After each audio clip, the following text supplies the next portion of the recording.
ہماری 11 بجے تک ملاقات ہونا طے ہوا تھا۔ طے پایا کہ ہم صبح 8 بجے ملا کریں گے تاکہ 11 بجے تک یکسوئی سے بات ہو سکے۔ منگل سے جمعہ تک یہ سلسلہ جاری رہا۔ 11 بجے کے بعد کی مصروفیات میں رخصتی کا رنگ نمایاں تھا۔ میاں صاحب کے لیے مشوروں کی بھرمار تھی۔ جو بھی آتا پھولوں کا ایک بڑا سا گلدستہ اور پند و نساء کا بڑا سا ٹوکرا بھی ضرور ہمارا لاتا۔ ان کے پاس کوئی نصف درجن تقریروں کے مسودے بھی دھرے تھے۔ آخر وہ لوگ کیوں آتے تھے؟ عرفان صدیقی صاحب کے ہوتے ہوئے جو ٹوکرے نصیحتوں کے لے کے آتے تھے، جو بڑے مشورے لے کے آتے تھے، جو بڑی تقریریں لے کے لاتے تھے عرفان صدیقی صاحب کی موجودگی میں۔ ایسا ہو تو پھر عرفان صدیقی صاحب نے ان کے بارے میں یہی کچھ کہنا ہے جو انہوں نے کہا۔ آگے چل کر وہ لکھتے ہیں جس میں تذکرہ کیا گیا ہے کہ کس طرح سے میاں نواز شریف کی اور ان کی موجودگی میں نعرے لگے، چور چور، ڈاکو ڈاکو۔ اگرچہ پاکستان میں افواہ سازی اور دروغ بافی کا بازار اب بھی گرم ہے، لیکن اللہ نے چاہا تو میاں صاحب کا پروگرام حتمی ہے۔ میرے علم کے مطابق وہ چین جا رہے ہیں، نہ قطر۔ عمرہ کے لیے سعودی عرب جاتے ہوئے دوحہ کے ہوائی اڈے پر پرواز بدلنے کے لیے مختصر قیام ہو سکتا ہے۔ عمرہ کے بعد وہ کچھ دن مدینہ منورہ میں گزاریں گے۔ وطن واپسی سے 2 دن قبل متحدہ عرب امارات آنے اور 21 اکتوبر کی شام لاہور کے علامہ اقبال ایئرپورٹ پر اترنے کا پروگرام طے ہے۔ 21 اکتوبر کو ہی ایک اور چھوٹی سی پرواز کا پیوند بھی لگ سکتا ہے۔ عرفان صدیقی صاحب کہتے ہیں کہ ایک پیوند بھی لگ سکتا ہے۔ لاہور ایئرپورٹ سے کوئی پرواز آگے کے لیے بھی اڑ سکتی ہے۔ کہاں جائیں گے؟ جس کا ہم نے تذکرہ کر دیا کہ میاں نواز شریف صاحب پنڈی جا سکتے ہیں، کیا کرنے جا سکتے ہیں، تو پھر 21 اکتوبر کے جلسے کا کیا بنے گا؟ اس بارے میں عرفان صدیقی صاحب کی تاریخ خاموش ہے۔ عرفان صدیقی صاحب مزید کہتے ہیں 21 اکتوبر ہی کو ایک اور چھوٹی سی پرواز کا پیوند بھی لگ سکتا ہے، لیکن یہ تجسس برقرار رہنا چاہیے۔ جمعہ کی سپہر میاں صاحب دفتر سے گھر کے لیے نکلے تو کارکنوں کے بڑے ہجوم نے انہیں الوداع کہا۔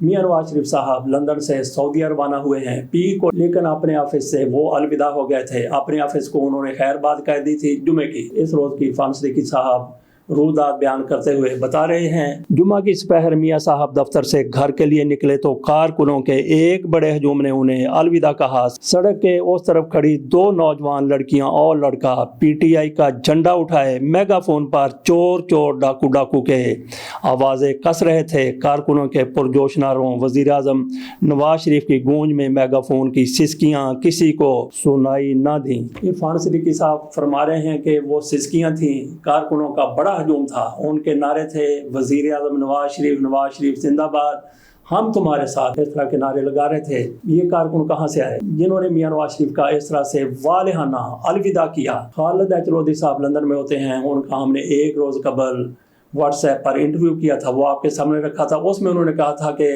میاں نواز شریف کو الوداع کہنے کے لیے پاکستان سے کارکنوں کی ایک کھیپ لائی گئی تھی۔ اس کی تصدیق کر دی ہے عرفان صدیقی صاحب نے کہ میاں نواز شریف کو الوداع کہنے کے لیے وہاں پہ جو لوگ موجود تھے وہ پاکستان سے گئے تھے۔ اس کے بعد عرفان صدیقی صاحب کی طرف سے اس آرٹیکل میں وہی پرانا رونا رویا گیا ہے کہ میاں نواز شریف کو کس طرح سے جلا وطن کیا گیا، کس طرح سے قید میں ڈالا گیا۔ اور عرفان صدیقی صاحب کی طرف سے یہ بتایا گیا ہے کہ میاں نواز شریف صاحب 9 سال اور کچھ ماہ کے لیے پاکستان کے وزیر اعظم رہے، لیکن میاں نواز شریف کی جو قید ہے، جو جلا وطنی ہے، وہ 11 سال کی ہے۔ وہ جلا وطنی میں عرفان صدیقی صاحب کی طرف سے یہ 4 ساڑھے 4 سال بھی شامل کر دیے گئے، جو میاں نواز شریف صاحب لندن کی ٹھنڈی ہواؤں میں بیماری کے نام پر گئے تھے، انجوائے کرتے رہے۔ عرفان صدیقی صاحب مزید بتاتے ہیں کہ میرے ساتھ طویل ملاقاتوں میں ماضی کا تذکرہ کرتے ہوئے میاں نواز شریف صاحب دل گرفتہ ہو جاتے، حالات کیسے سدھریں گے؟ میں 3 دفعہ وزیر اعظم منتخب ہوا، تینوں دفعہ تلخ تجربوں سے گزرا، ہر بار تصادم اور محاذرائی سے بچنے کی کوشش کی،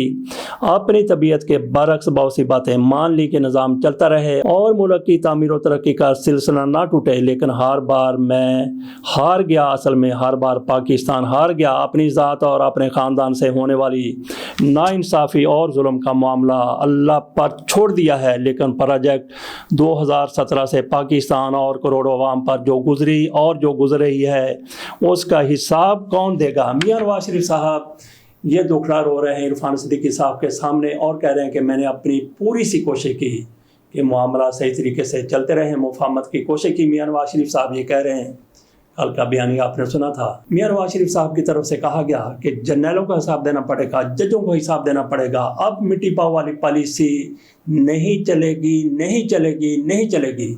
یہ میاں نواز شریف صاحب کی طرف سے کہا گیا، اور ساتھ وہ کہتے ہیں کہ میں نے مفاہمت کی پوری کوشش کی، تو پھر یہ کیا ہے؟ ناظرین اس کے ساتھ اجازت دیجیے، دیکھتے ہیں میاں نواز شریف صاحب 21 اکتوبر کو واقعی پاکستان آ جاتے ہیں، پاکستان آ کر وہ کیا تیر مارتے ہیں۔ مسلم لیگ نون کی طرف سے دعوے کیے جا رہے ہیں، یقین کا اظہار کیا جا رہا ہے کہ میاں نواز شریف صاحب پاکستان آئیں گے تو پاکستان کے مسائل حل ہوتے چلے جائیں گے، عوام کے لیے ریلیف کا سلسلہ شروع ہو جائے گا۔ دیکھتے ہیں میاں نواز شریف صاحب عوام کے لیے کیا کرتے ہیں۔ عوام کا سب سے بڑا مسئلہ پیٹرولیم کی قیمتیں، بجلی کی قیمتیں، مہنگائی کا آسمان پر چلے جانا ہے۔ میاں نواز شریف صاحب اپنی جیب سے نکال کر 25 ارب ڈالر اگر پاکستان کے خزانے میں دے دیتے ہیں تو پاکستان کے مسائل حل ہوتے چلے جائیں گے۔ کیا میاں نواز شریف صاحب کی طرف سے ایسا دل بڑا کر لیا گیا ہے؟ کیونکہ میاں نواز شریف صاحب کے پاس ایک 25 ارب، دوسرا 25 ارب، تیسرا 25 ارب، کئی 25 ارب ہیں، اس میں سے تھوڑا سا وہ پاکستانیوں کو دے دیں گے تو پاکستان کی مشکلات حل ہو جائیں گی۔ جس طرح سے مسلم لیگ نون والے دعوے کر رہے ہیں، امیدوں کا اظہار کر رہے ہیں، اس سے تو یہی لگتا ہے کہ میاں نواز شریف صاحب نے کم از کم 25 ارب ڈالر پاکستان کے لیے دینے کا فیصلہ کر لیا ہے۔ 25 ارب ڈالر اس لیے کہا جا رہا ہے کہ میاں نواز شریف صاحب جب پاکستان سے گئے، اس سے قبل بھی میاں نواز شریف صاحب کی طرف سے ایک ڈیل کرنے کی کوشش کی گئی، تو اس موقع پر کہا گیا تھا کہ میاں نواز شریف صاحب 25 ارب ڈالر جمع کروانے کے لیے تیار ہو گئے ہیں، تو ہو سکتا ہے میاں نواز شریف صاحب نے بڑے دل کا مظاہرہ کرتے ہوئے وہی 25 ارب ڈالر اب پاکستانیوں کے لیے وقف کرنے کا فیصلہ کر لیا ہو۔ ناظرین اس کے ساتھ اجازت دیجیے، اللہ حافظ۔